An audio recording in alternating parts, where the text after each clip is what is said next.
Okay, so this is Marugame Castle in Kagawa Prefecture. And when you look at it, you can see that it's built on a really high hill, and the walls are especially high, especially compared with the tower. So the castle tower is actually looks really small, and this again is related to the Lord being having to move house a lot. So the Lord was planning to build a really big castle here. So he built really big walls, but then he was told that he wasn't allowed to build such a big castle.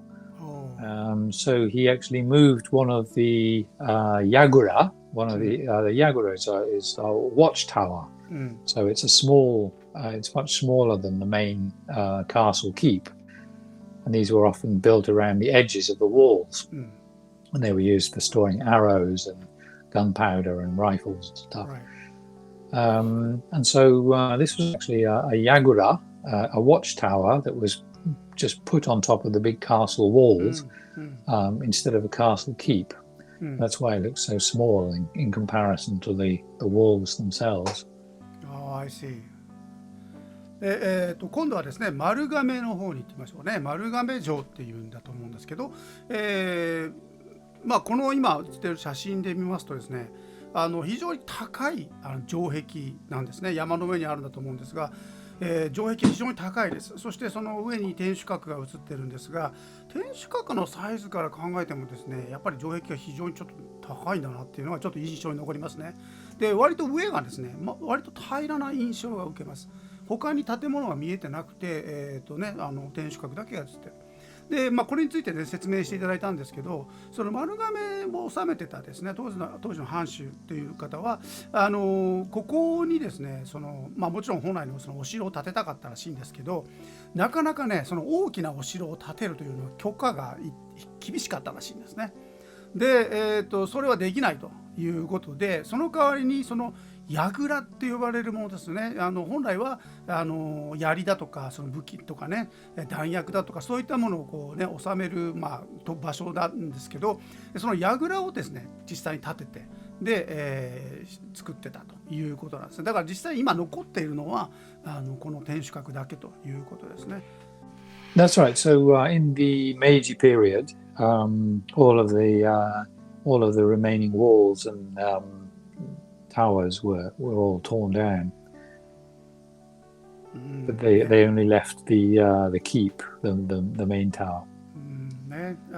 やっぱりその櫓もですね、残念ながらね、明治という新しい時代が始まって、解体されたりとかしたということで、現在残っているのはこの天守閣ということなんですね。丸亀城。なるほど。いろんなね。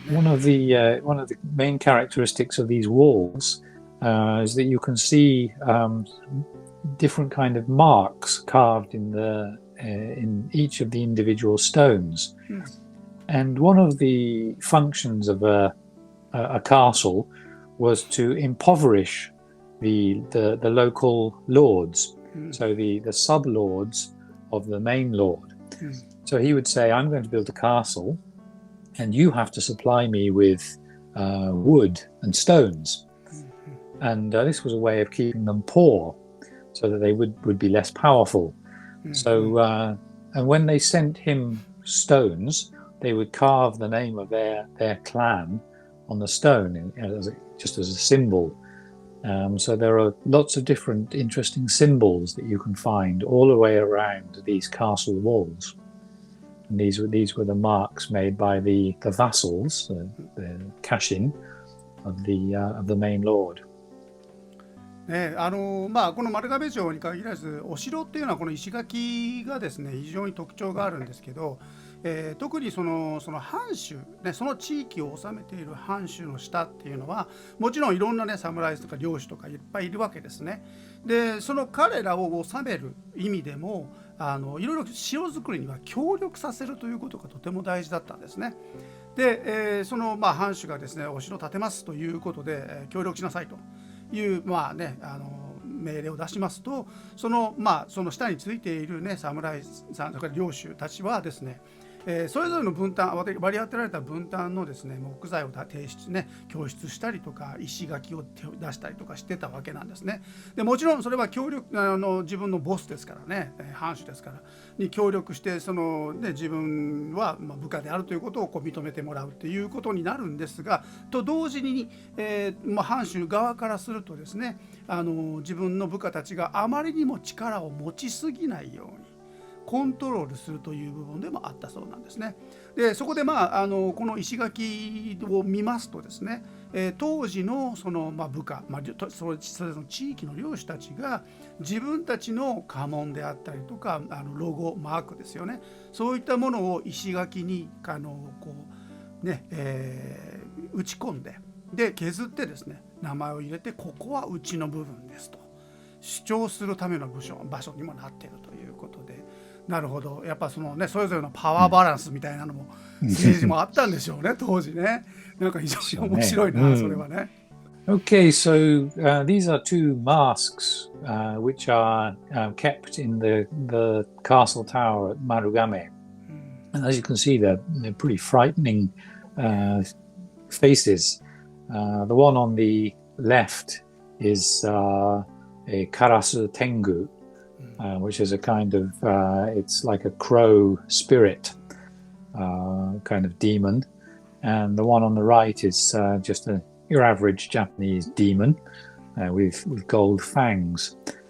And these kind of masks, they were sometimes used in battle to frighten the enemy, but also they were based on No theatre. So No was a kind of aristocratic theatre that was very popular with samurai. So there was a kind of crossover between theatre and actual battle. But as you can see, these are very finely crafted masks. A lot of love has been put into making them, and a lot of imagination.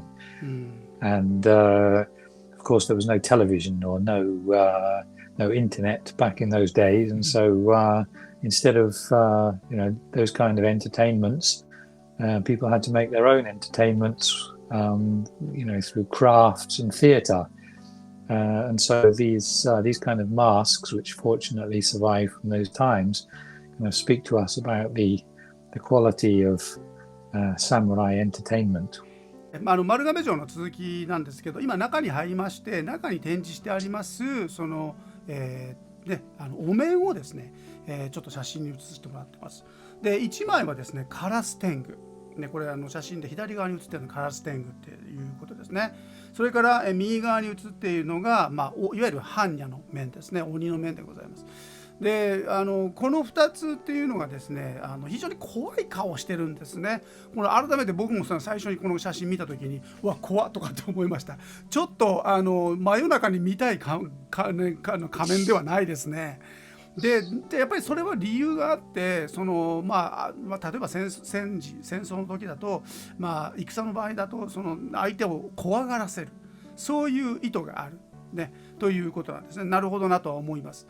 でただ非常に興味深いのは当時やっぱりこのお面というのはですね、いわゆる能面、能の文化に関係しているということですね。